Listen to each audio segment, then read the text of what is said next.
Dear students, मैं doctor पूर्णिमा दीक्षित आपको BSc second year में एसिड्स एंड बेसिस पढ़ा रही हूँ। आपने एसिड्स और बेसिस के बारे में पढ़ा, जिसमें कुछ सामान्य गुण जो है अम्ल के और क्षार के आपने पढ़े। इन सामान्य गुणों में आपने पढ़ा, अम्ल नीले लिटमस को लाल कर देते हैं, स्वाद में खट्टे होते हैं, सक्रिय धातु से क्रिया कर H2 गैस यानी हाइड्रोजन गैस उत्पन्न करते हैं, क्षारकों के साथ क्रिया कर लवण और जल बनाते हैं। अम्ल व क्षार अभिक्रिया कर जल व लवण बनाते हैं। इसी प्रकार से जनरल गुण, जो सामान्य गुण पड़े क्षारों के लिए, लाल लिटमस को नीला करते हैं तथा स्वाद में तीक्ष्ण होते हैं। ये साबुन की तरह व्यवहार करते हैं। ये अम्लों को उदासीन कर देते हैं। अगर प्रायोगिक तथ्यों के आधार पर अम्ल व क्षारकों को परिभाषित करने के लिए कुछ अवधारणाएं दी गई। आपने वन बाय वन इन अवधारणाओं के बारे में पढ़ा। आपने सबसे पहले आर्हेनियस की धारणा को पढ़ा, जिसमें आपने पढ़ा कि आर्हेनियस के अनुसार अम्ल वे पदार्थ हैं जो जल में वियोजित होने पर H+ आयन तथा क्षारक वे पदार्थ हैं जो जल में वियोजित होने पर OH- आयन देते हैं। सबसे पहले आर्हेनियस का सिद्धांत आया और उसने ये कहा, अम्ल वे पदार्थ हैं जो जल में H+ आयन और क्षार वे पदार्थ हैं जो जल में OH- आयन देते हैं। इसके बाद ब्रॉन्स्टेड-लॉरी कॉन्सेप्ट आया और ब्रॉन्स्टेड-लॉरी कॉन्सेप्ट ने ये कहा, अम्ल वह पदार्थ है जिसमें एक या अधिक प्रोटॉन देने की प्रवृत्ति होती है और क्षारक वह पदार्थ हैं जिसमें प्रोटॉन को ग्रहण करने की क्षमता होती है। तो जो क्षार हैं वो प्रोटॉन ग्रहण करते हैं और अम्ल हैं वो प्रोटॉन देते हैं। ठीक है, यहाँ पर बात प्रोटॉन की होती है। और ब्रॉन्स्टेड-लॉरी सिद्धांत ने संयुग्मी अम्ल क्षार युगल के बारे में भी बताया और कुछ कमियां थी ब्रॉन्स्टेड-लॉरी थ्योरी में, जिसके बाद लक्स-फ्लड सिद्धांत आया।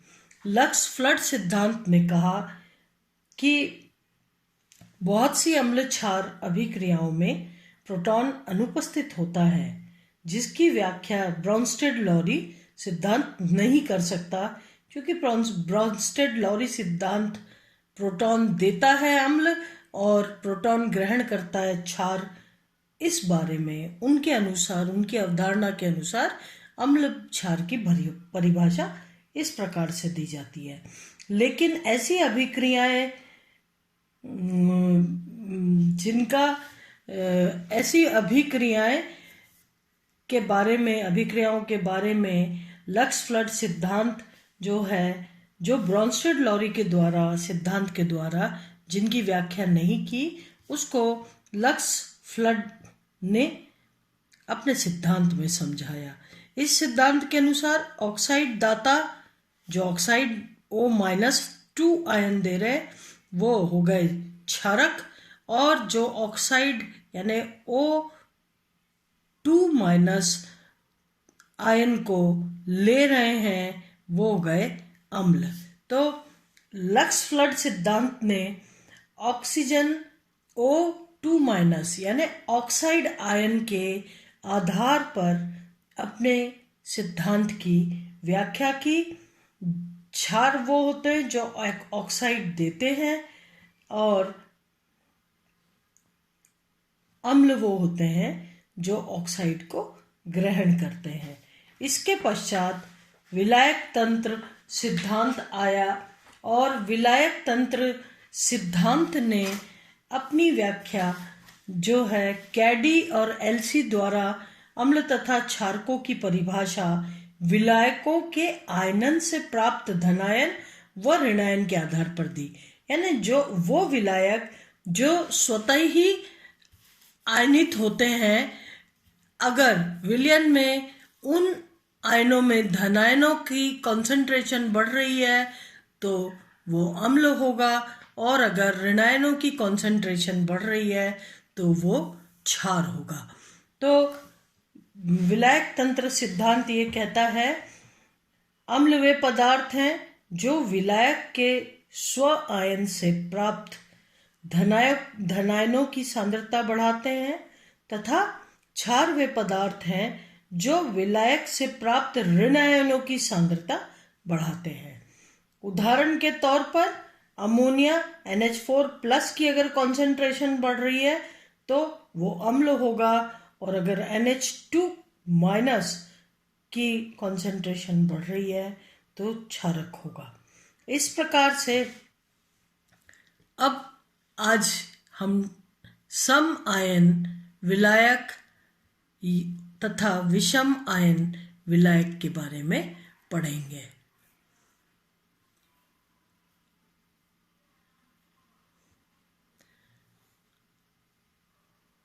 जिनको कि levelling solvents and differentiating solvents कहा जाता है। प्रोटॉनिक अम्लों की सामर्थ्य विलायक की प्रकृति पर निर्भर करती है। जो प्रोटॉन अम्ल जो होते हैं प्रोटॉनिक अम्ल, उनकी सामर्थ्य विलायक की, प्रोटॉनिक अम्ल क्या होगा जो प्रोटॉन्स देते हैं, तो उनकी सामर्थ्य विलायक की प्रकृति पर निर्भर करती है। यदि संदर्भ क्षार, यदि रेफरेंस क्षार प्रबल है तो विभिन्न अम्लों के द्वारा प्रोटॉन स्थानांतरण लगभग 100% होगा। अगर प्रबल क्षार वहां पर उपस्थित है तो अम्ल का जो आयनन है वो 100% माना जाता है।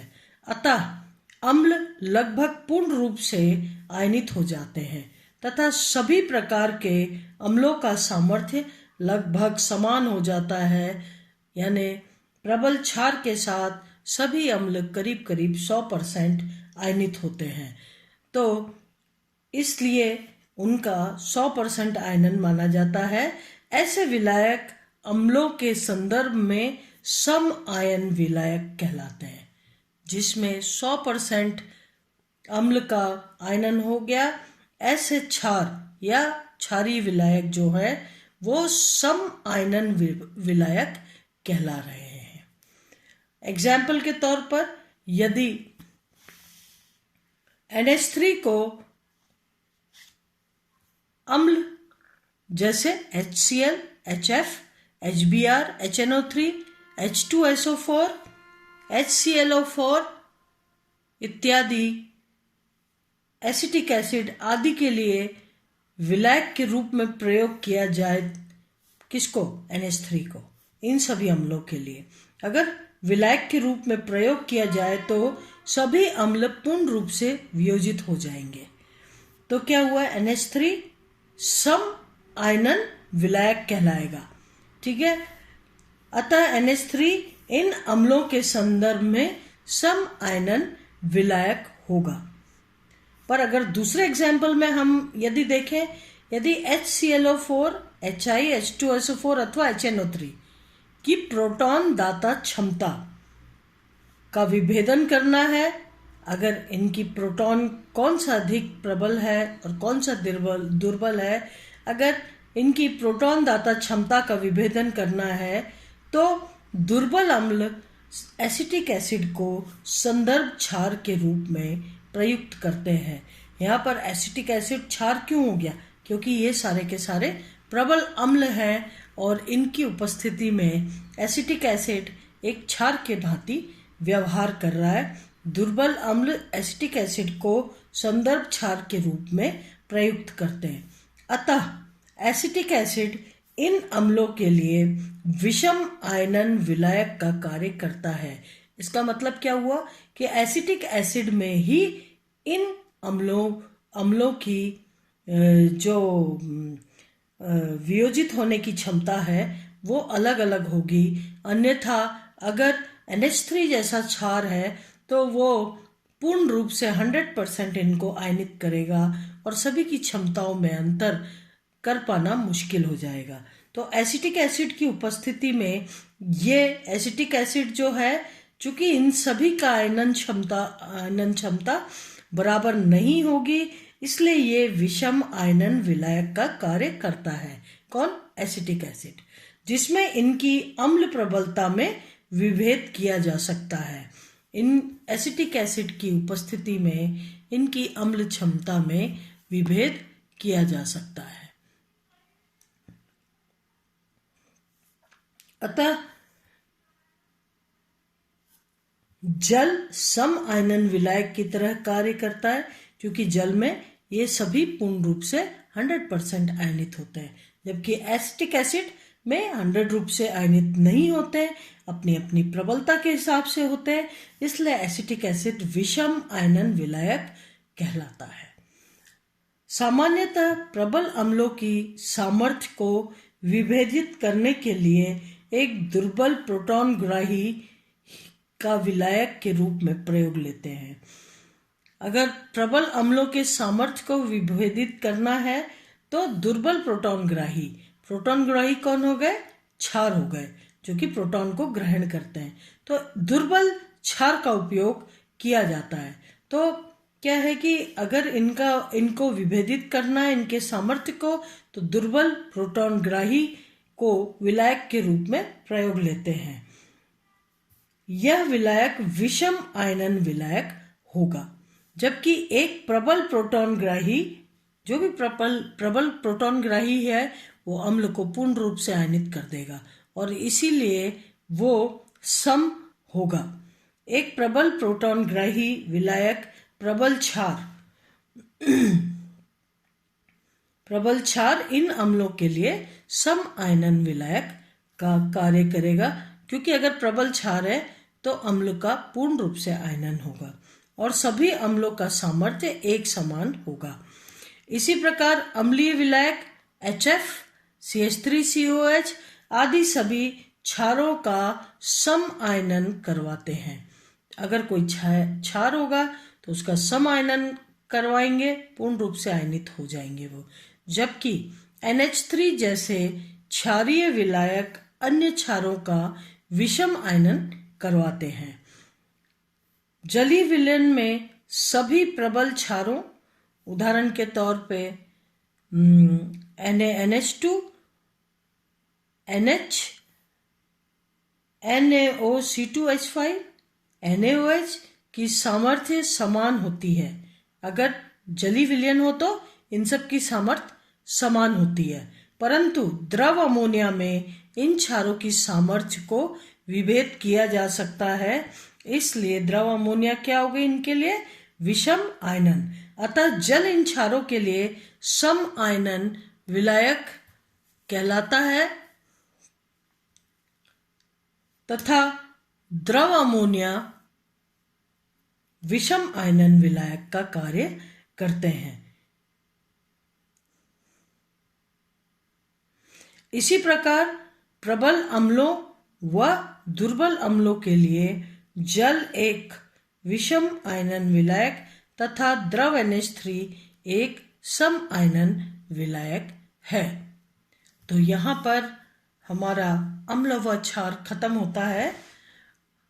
अगले लेक्चर में हम अगला टॉपिक शुरू करेंगे। ये टॉपिक यहीं पे खत्म होता है। आज के लिए इतना ही। अब नया चैप्टर नए लेक्चर में शुरू करेंगे। आप सभी को बहुत बहुत धन्यवाद। मैं डॉक्टर पूर्णिमा दीक्षित।